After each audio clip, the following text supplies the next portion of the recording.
Hi ಗೆಳೆಯರೇ, ನಿಮ್ಮ ರೇಷ್ಮಾ ಜಿಗೆ ಅಡ್ಡ 2.0 ಚಾನೆಲ್ಗೆ ಹಾರ್ದಿಕ ಸ್ವಾಗತ. ನಾನು ನಿಮಗೆ ಇವತ್ತು ಒಂದು ಪ್ರೇಮ ಕಥೆಯನ್ನು ಹೇಳುತ್ತೇನೆ. ಇದು ಒಂದು ಕಾಲ್ಪನಿಕ ಕಥೆಯಾಗಿರುತ್ತದೆ. ಮೈಸೂರು ನಗರದ ಒಂದು ಸುಂದರ ಬೆಳಗ್ಗೆ. ಮಳೆಯ ನಂತರದ ತಂಪಾದ ಗಾಳಿ ನಗರವನ್ನು ಇನ್ನಷ್ಟು ಸುಂದರವಾಗಿಸಿತ್ತು. ರಸ್ತೆಯ ಬದಿಯ ಮರಗಳ ಎಲೆಗಳ ಮೇಲೆ ನೀರಿನ ಹನಿಗಳು ಮಿನುಗುತ್ತಿದ್ದವು. ಆ ದಿನ ಅನನ್ಯಾಳ ಜೀವನದಲ್ಲಿ ಹೊಸ ಅಧ್ಯಾಯ ಆರಂಭವಾಗಲಿತ್ತು. ಅನನ್ಯ ಒಬ್ಬ ಬುದ್ಧಿವಂತ, ಸ್ವಾಭಿಮಾನಿ ಮತ್ತು ಕನಸುಗಳಿಂದ ತುಂಬಿದ ಯುವತಿ. ಇಂಜಿನಿಯರಿಂಗ್ ಮುಗಿಸಿ ನಗರದ ಪ್ರಸಿದ್ಧ ಕಂಪನಿಯಲ್ಲಿ ಕೆಲಸಕ್ಕೆ ಸೇರಿದ್ದಳು. ತನ್ನ ಕನಸುಗಳನ್ನು ಸಾಧಿಸುವುದೇ ಅವಳ ಗುರಿಯಾಗಿತ್ತು. ಜೀವನದಲ್ಲಿ ಪ್ರೇಮಕ್ಕೆ ಹೆಚ್ಚು ಮಹತ್ವ ಕೊಡದೆ ತನ್ನ ವೃತ್ತಿಯ ಬಗ್ಗೆ ಹೆಚ್ಚು ಗಮನ ಹರಿಸುತ್ತಿದ್ದಳು. ಅದೇ ಕಂಪನಿಯಲ್ಲಿ ಆದಿತ್ಯ ಎಂಬ ಯುವಕ ಕೂಡ ಕೆಲಸ ಮಾಡುತ್ತಿದ್ದ. ಆದಿತ್ಯ ಒಬ್ಬ ಸರಳ, ಸಹೃದಯ ಮತ್ತು ಎಲ್ಲರಿಗೂ ಸಹಾಯ ಮಾಡುವ ಸ್ವಭಾವದ ವ್ಯಕ್ತಿ. ಅವನ ನಗುವಿನಲ್ಲಿ ಒಂದು ವಿಶಿಷ್ಟ ಆಕರ್ಷಣೆ ಇತ್ತು. ಅವನನ್ನು ಒಮ್ಮೆ ನೋಡಿದರೆ ಮತ್ತೆ ನೋಡಬೇಕೆನಿಸುವಂತಿತ್ತು. ಕೆಲಸದ ಮೊದಲ ದಿನ ಅನನ್ಯ ಕಚೇರಿಗೆ ಬಂದಳು. ಹೊಸ ವಾತಾವರಣ, ಹೊಸ ಜನರು, ಹೊಸ ಜವಾಬ್ದಾರಿಗಳು. ಸ್ವಲ್ಪ ಆತಂಕದಲ್ಲೇ ಇದ್ದಳು. ಆಗ ಅವಳ ಕೈಯಲ್ಲಿದ್ದ ಫೈಲ್ಗಳು ಕೆಳಗೆ ಬಿದ್ದವು.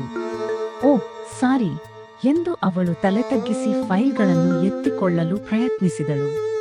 ಅದೇ ಸಮಯದಲ್ಲಿ ಒಬ್ಬ ವ್ಯಕ್ತಿ ಅವಳಿಗೆ ಸಹಾಯ ಮಾಡಿದರು. ಇಲ್ಲಿ ನಾನು ಸಹಾಯ ಮಾಡುತ್ತೇನೆ ಎಂದು ನಗುಮುಖದಿಂದ ಹೇಳಿದರು. ಅನನ್ಯ ತಲೆ ಎತ್ತಿ ನುಡಿದಳು. ಅವನೇ ಆದಿತ್ಯ. ಆ ಕ್ಷಣ ಕೇವಲ ಕೆಲವು ಸೆಕೆಂಡುಗಳಷ್ಟೇ ಆಗಿದ್ದರೂ ಇಬ್ಬರ ಮನಸ್ಸಿನಲ್ಲಿ ಏನೋ ಹೊಸ ಭಾವನೆ ಮೂಡಿತ್ತು. ಥ್ಯಾಂಕ್ ಯು ಎಂದಳು ಅನನ್ಯ. ವೆಲ್ಕಮ್. ಹೊಸದಾಗಿ ಸೇರಿದ್ದೀರಾ? ಹೌದು, ನಾನು ಆದಿತ್ಯ. ನಾನು ಅನನ್ಯ. ಅದು ಅವರ ಮೊದಲ ಪರಿಚಯ. ದಿನಗಳು ಕಳೆಯತೊಡಗಿದವು. ಕೆಲಸದ ನಿಮಿತ್ತ ಅನನ್ಯ ಮತ್ತು ಆದಿತ್ಯ ಆಗಾಗ ಭೇಟಿಯಾಗುತ್ತಿದ್ದರು. ಮೊದಲಿಗೆ ಕೇವಲ ಸಹೋದ್ಯೋಗಿಗಳಾಗಿದ್ದ ಅವರು ನಿಧಾನವಾಗಿ ಉತ್ತಮ ಸ್ನೇಹಿತರಾದರು. ಮಧ್ಯಾಹ್ನದ ಊಟದ ಸಮಯದಲ್ಲಿ ಒಂದೇ ಟೇಬಲ್ನಲ್ಲಿ ಕುಳಿತು ಮಾತನಾಡುತ್ತಿದ್ದರು.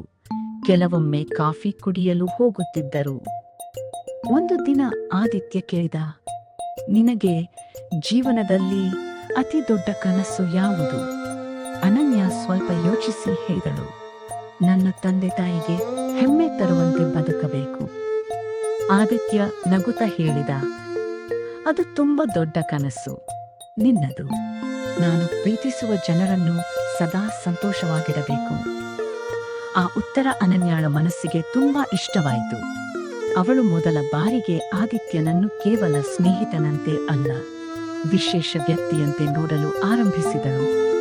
ಒಂದು ಸಂಜೆ ಮಳೆ ಬರುತ್ತಿತ್ತು. ಕಚೇರಿ ಮುಗಿದ ನಂತರ ಅನನ್ಯ ಹೊರಗೆ ನಿಂತಿದ್ದಳು. ಮನೆಗೆ ಹೇಗೆ ಹೋಗುತ್ತೀಯಾ ಎಂದು ಆದಿತ್ಯ ಕೇಳಿದ. ಕ್ಯಾಬ್ ಬುಕ್ ಮಾಡುತ್ತೇನೆ. ಮಳೆ ತುಂಬಾ ಜಾಸ್ತಿ ಇದೆ. ನಾನು ಡ್ರಾಪ್ ಮಾಡುತ್ತೇನೆ. ಮೊದಲು ಅವಳು ನಿರಾಕರಿಸಿದಳು, ನಂತರ ಒಪ್ಪಿಕೊಂಡಳು. ಬೈಕ್ನಲ್ಲಿ ಇಬ್ಬರು ಪ್ರಯಾಣಿಸುತ್ತಿದ್ದರು.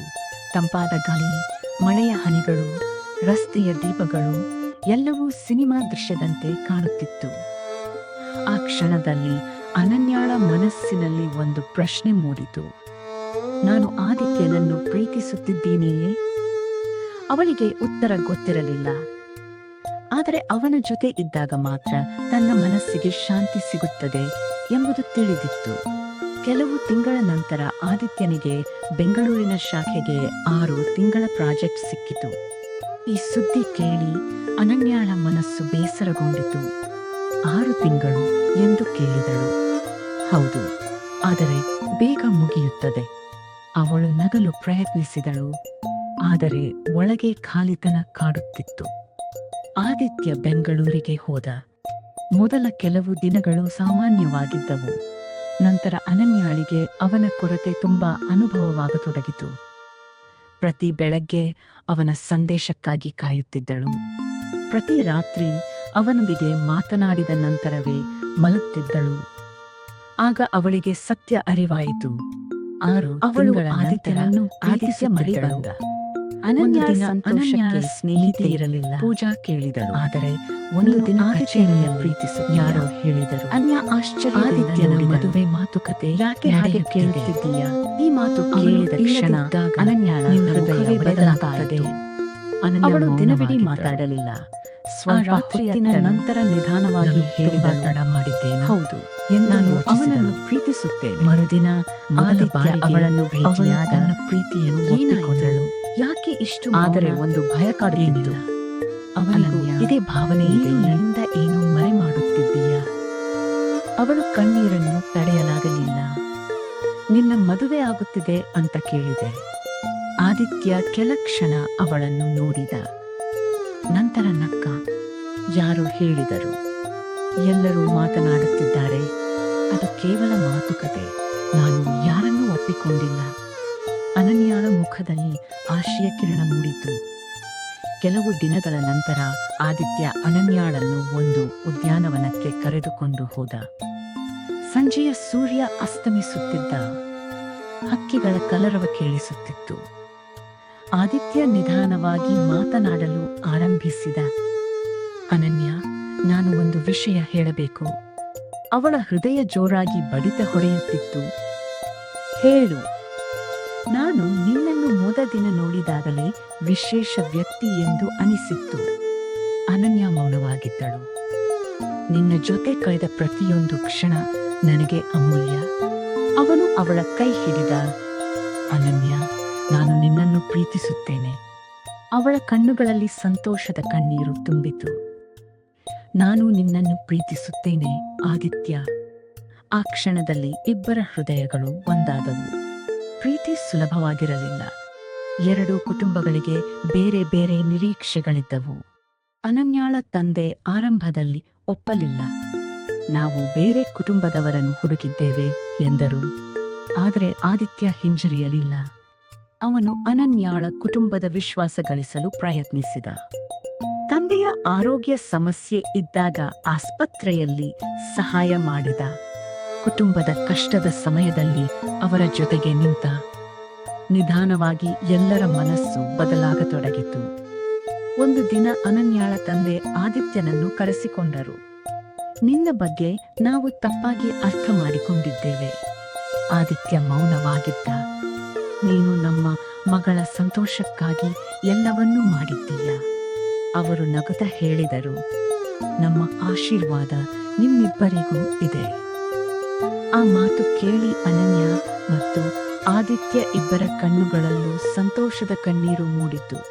ಕೆಲವು ತಿಂಗಳ ನಂತರ ಅವರ ವಿವಾಹ ನಡೆಯಿತು. ಕುಟುಂಬದವರು, ಸ್ನೇಹಿತರು ಎಲ್ಲರೂ ಸೇರಿದ್ದರು. ಮಂಟಪದಲ್ಲಿ ಆದಿತ್ಯ ಅನನ್ಯಾಳ ಕಡೆ ನುಡಿದ. ಮೊದಲ ಭೇಟಿಯ ದಿನ ನೆನಪಾಯಿತು. ಬಿದ್ದ ಫೈಲ್ಗಳು, ಆ ಚಿಕ್ಕ ಸಹಾಯ, ಆ ಒಂದು ನಗು. ಅಲ್ಲಿಂದ ಆರಂಭವಾದ ಕಥೆಯೊಂದು ಜೀವನದ ಪಯಣವಾಗಿ ಮಾರ್ಪಟ್ಟಿತ್ತು. ಅನನ್ಯ ಕೂಡ ಅವನ ಕಡೆ ನೋಡಿದಳು. ಪ್ರೀತಿ ಎಂದರೆ ಕೇವಲ ನಾನು ನಿನ್ನನ್ನು ಪ್ರೀತಿಸುತ್ತೇನೆ ಎಂದು ಹೇಳುವುದಲ್ಲ, ಒಬ್ಬರ ಕನಸುಗಳನ್ನು ಮತ್ತೊಬ್ಬರು ಬೆಂಬಲಿಸುವುದು, ಕಷ್ಟದ ಸಮಯದಲ್ಲಿ ಕೈ ಬಿಡದಿರುವುದು, ಸಂತೋಷವನ್ನು ಹಂಚಿಕೊಳ್ಳುವುದು. ಅದೇ ನಿಜವಾದ ಪ್ರೀತಿ. ಅವರ ಜೀವನ ಮುಂದುವರಿಯಿತು. ಮಳೆಯ ಹನಿಗಳಂತೆ ಪ್ರೀತಿಯ ನೆನಪುಗಳು ಪ್ರತಿದಿನ ಹೊಸದಾಗಿ ಅರಳುತ್ತಲೇ ಇವೆ.